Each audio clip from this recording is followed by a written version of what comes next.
Gadel 24 News, merci de nous rejoindre pour cette édition 100% africaine. Tout de suite les titres.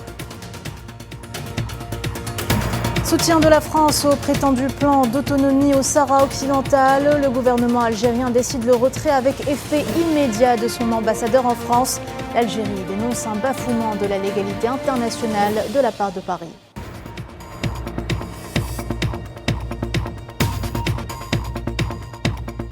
Les réactions s'enchaînent suite à la décision du gouvernement français. Le chef de la diplomatie sahraoui condamne et dénonce un positionnement hostile et dangereux qui fait fi au droit international.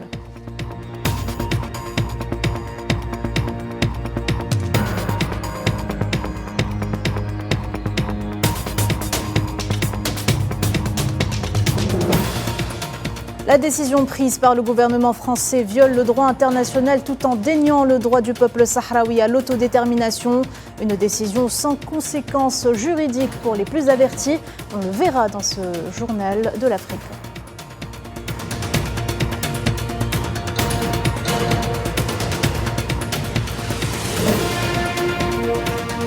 Et enfin, un conflit au Soudan. L'effusion de sang continue. 65 personnes, dont des enfants, tués à Al-Fashar depuis samedi.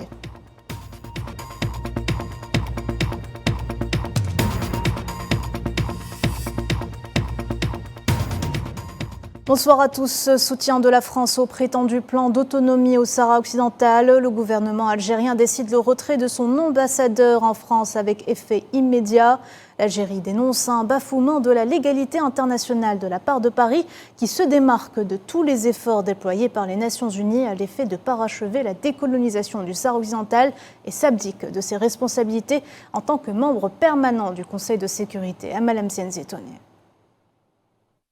Dans un communiqué du ministère des Affaires étrangères et de la communauté nationale à l'étranger, le gouvernement algérien a décidé le retrait de son ambassadeur auprès de la République française avec effet immédiat et la représentation diplomatique algérienne en France est désormais du ressort d'un chargé d'affaires suite à la reconnaissance par la France du plan d'autonomie marocain comme, je cite, « seule base de règlement du conflit du Sahara occidental dans le cadre de la prétendue souveraineté du Maroc ».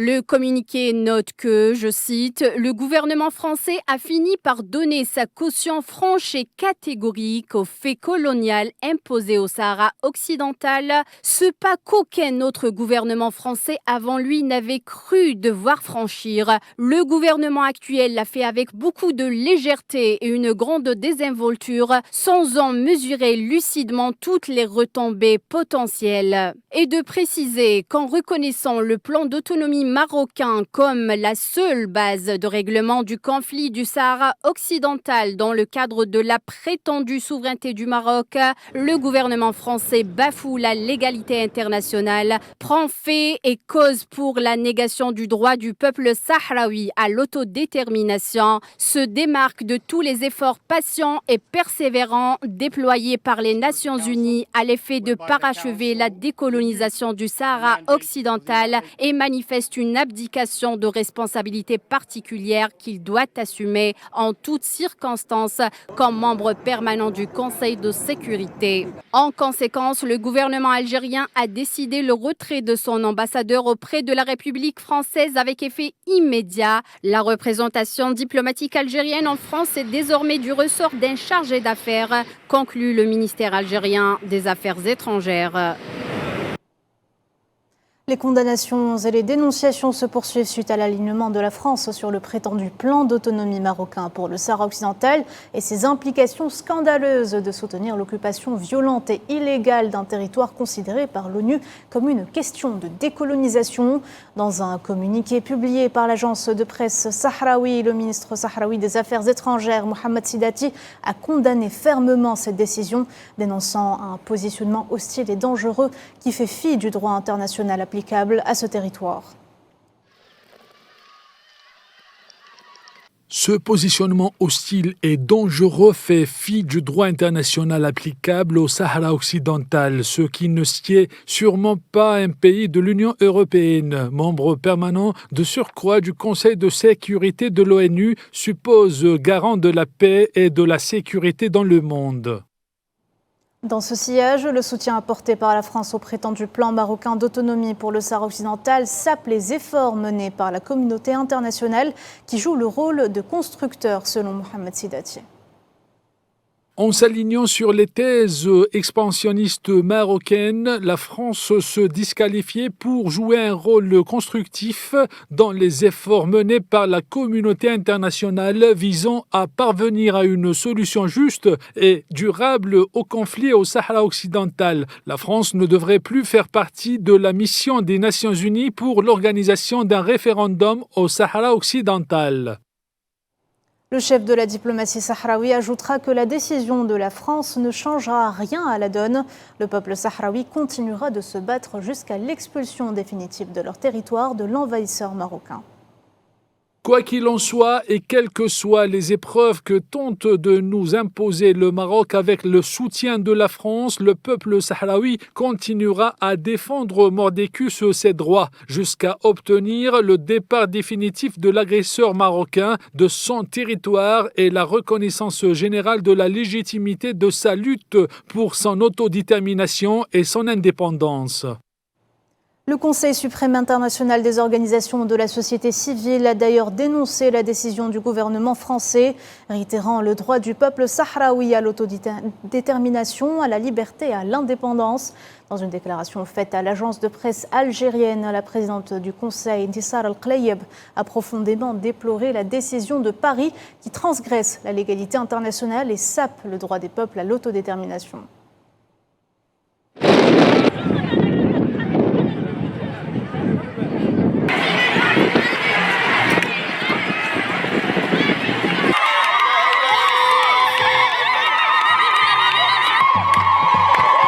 La décision du gouvernement français est dépourvue de tout fondement juridique ou historique, mais il s'agit plutôt d'une position partiale en faveur de l'État d'occupation marocain qui refuse d'organiser un référendum d'autodétermination comme convenu entre les deux parties du conflit en 1991. Le Conseil appelle les gouvernements du monde à soutenir la cause sahraoui et de faire pression sur l'État d'occupation pour le contraindre à se plier aux droits international en vue de la décolonisation de la dernière colonie africaine. La décision prise par le gouvernement français viole clairement le droit international tout en déniant le droit du peuple sahraoui à l'autodétermination. Elle n'offre par contre aucune légitimité internationale au Maroc dans ses vains efforts d'imposer sa souveraineté sur ce territoire. Commentaire Hamid Machri, récit Karim Bouaziz.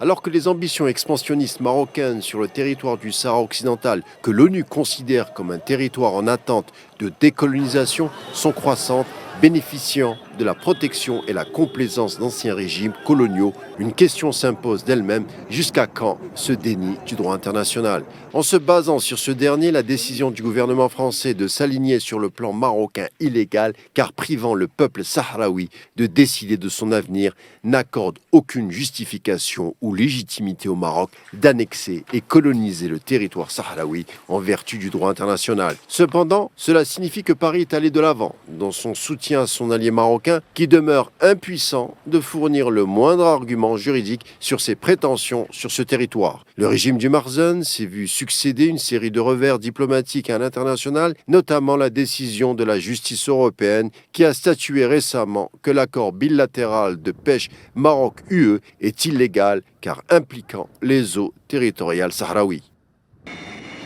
Le déclin de l'influence de la France et la perte de son hégémonie en Afrique sont parmi les raisons qui expliquent pourquoi Paris protège et s'accroche davantage au régime marocain, même si cela lui coûtera cher au niveau de sa réputation en tant que membre permanent du Conseil de sécurité censé veiller sur l'application des lois et traités internationaux. Toutefois, selon les spécialistes du droit et système juridique international, le soutien de la France au plan d'autonomie proposé par le Maroc en 2007 comme unique solution au conflit au Sahara occidental n'aura aucun effet juridique et que ce genre de déclaration est de nature politique sans conséquences juridiques. En somme, cela confirme que la France nie le droit du peuple sahraoui à l'autodétermination et viole le droit international. La nature juridique du conflit au Sahara occidental en tant que question de décolonisation position a été constamment réaffirmée par les résolutions pertinentes de l'ONU qui ont toutes confirmé et entériné le droit légitime du peuple du Sahara occidental à l'autodétermination. Le Sahara occidental reste un territoire en attente de décolonisation, quelle que soit la volonté ou l'intention des autres États. Ni la France, ni un autre pays ne peut conclure d'accord qui viole le droit international, car il pourrait alors être poursuivi devant des cours pour avoir engagé sa responsabilité internationale. Dans le reste de l'actualité africaine, 65 personnes, dont une majorité sont des enfants, ont été tuées depuis samedi à Al-Fashar, dans la région soudanaise du Darfour, lors de bombardements des forces de soutien rapide.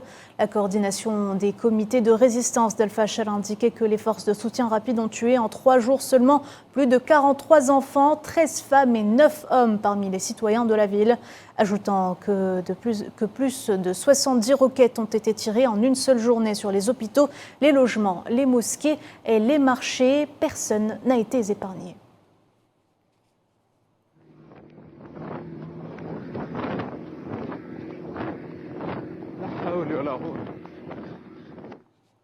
Guerre au Soudan toujours, en plus des bombardements intensifs, la crise de l'eau potable s'aggrave dans la capitale Khartoum. Accentuée par la chaleur accablante, elle met en péril la vie de plus de 17 millions d'habitants. L'engagement de la communauté internationale est plus que jamais nécessaire pour surmonter cette crise. Mohamed Walid Ben Chaban. Le Soudan, déjà éprouvé par la guerre, fait face à une crise hydrique sans précédent en cette période de forte chaleur. La situation est dramatique dans la capitale Khartoum, où de nombreux habitants sont privés d'eau potable depuis près d'1 an. La vie est insupportable, sans accès à l'eau potable. Toute la famille est en difficulté. Quel autre choix avons-nous ? La dégradation des infrastructures hydriques est l'une des principales causes de cette pénurie. Plusieurs installations essentielles sont en service en raison de dommages importants. Les efforts de réparation et de maintenance des infrastructures sont également entravés par l'insécurité. Nous avons contacté à plusieurs reprises le gouvernement local. La raison de la coupure d'eau dans notre quartier et qu'une station d'approvisionnement en eau à proximité a cessé de fonctionner. Le personnel n'est pas en mesure de rétablir son fonctionnement car les hommes armés ne leur permettent pas d'entrer dans la station. J'espère que le conflit prendra bientôt fin. La guerre est le plus grand ennemi de l'humanité. Le peuple soudanais a déjà trop souffert. J'espère qu'un jour, nous pourrons retrouver notre vie d'avant avec un accès à l'eau et à l'électricité et que tout le monde pourra travailler et vivre en paix. Pour survivre, les Soudanais n'ont d'autre choix que de se tourner vers des méthodes traditionnelles et épuisantes pour s'approvisionner en eau. Des calèches et des charrettes sont utilisées pour se rendre jusqu'au Nil où ils puisent l'eau nécessaire à leurs besoins quotidiens. Et au manque d'eau s'ajoutent les inondations. Des milliers de personnes sont bloquées dans les rues de la ville de Kassala, à l'est du Soudan, alors qu'un déluge de pluie aggrave les souffrances de plus d'1 million de Soudanais qui ont cherché refuge dans la région pour fuir la guerre. La saison des pluies qui a commencé au début du mois a déjà endommagé les abris, rendu les routes inutilisables et expose des millions de personnes à des risques de maladies transmises par l'eau.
Jusqu'à présent, nous ne trouvons pas d'endroit où loger. Le soleil est au-dessus de nos têtes. Le soleil nous convient, mais nous ne supportons pas la pluie. Nous entrons ici, ils nous font sortir. Le propriétaire de ce restaurant nous laisse entrer, mais nous sortons au petit matin. Il nous demande de sortir. Nous avons des petits-enfants et nous sommes sortis.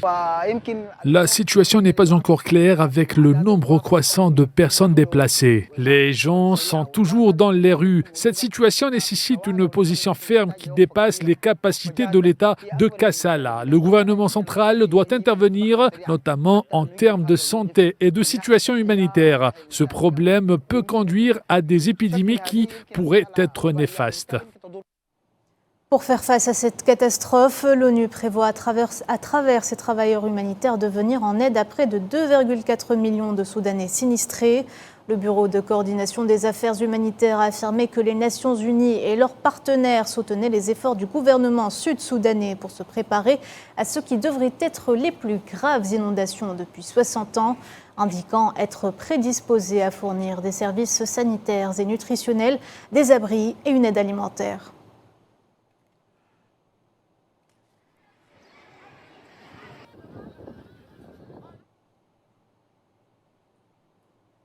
Migration clandestine, les autorités libyennes ont annoncé ce mardi avoir rapatrié vers leurs pays respectifs 369 Nigérians et Maliens en situation irrégulière, dont plus d'une centaine de femmes et d'enfants. Il s'agit de départs volontaires organisés en coordination avec l'Organisation internationale pour les migrations. On écoute.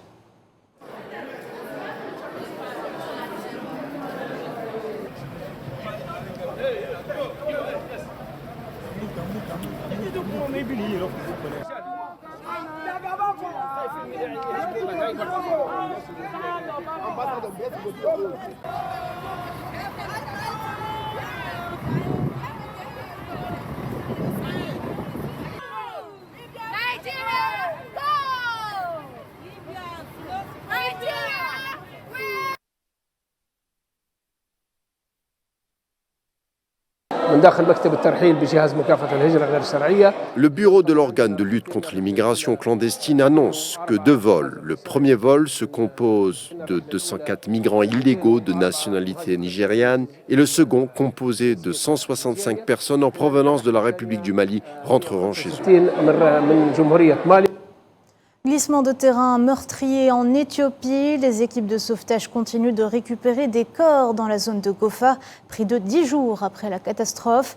Le dernier bilan provisoire faisait état d'au moins 257 morts. Les habitants du village gardent toujours l'espoir de retrouver les corps de leurs proches portés disparus.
Je suis déçu car les autorités parlent de mettre fin aux recherches. Ma détermination à continuer les recherches est inébranlable. Je resterai ici aussi longtemps qu'il le faudra. Même si je dois construire ma maison ici, je continuerai à chercher. Même si son corps se décompose, je chercherai ses os. Si je ne trouve pas ses os, je trouverai peut-être son manteau. Cela me rendrait heureux.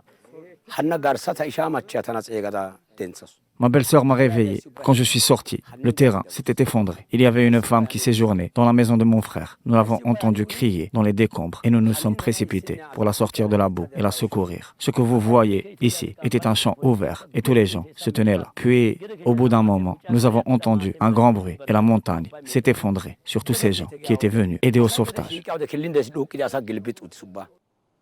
La variole du singe inquiète de plus en plus le continent africain. La communauté d'Afrique de l'Est a appelé lundi ses 8 pays membres à informer leurs citoyens des méthodes de protection et de prévention contre la Mpox, une maladie infectieuse propagée par un virus. Cette alarme fait suite à des rapports de l'Organisation mondiale de la santé indiquant que le Burundi et la République démocratique du Congo, tous deux pays membres de la CAE, connaissent une épidémie de cette maladie virale.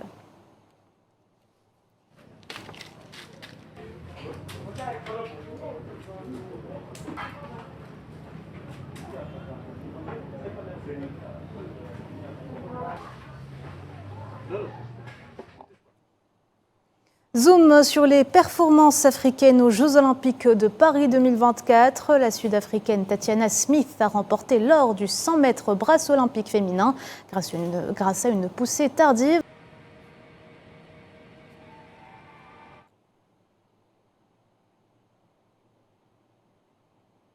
Et voilà, madame, monsieur, nous arrivons à la fin de cette édition. Merci de l'avoir suivi. Vous pouvez revoir ce programme sur nos réseaux sociaux en scannant le QR code qui s'affiche en bas de votre écran. L'actualité continue sur Al24 News. Au revoir.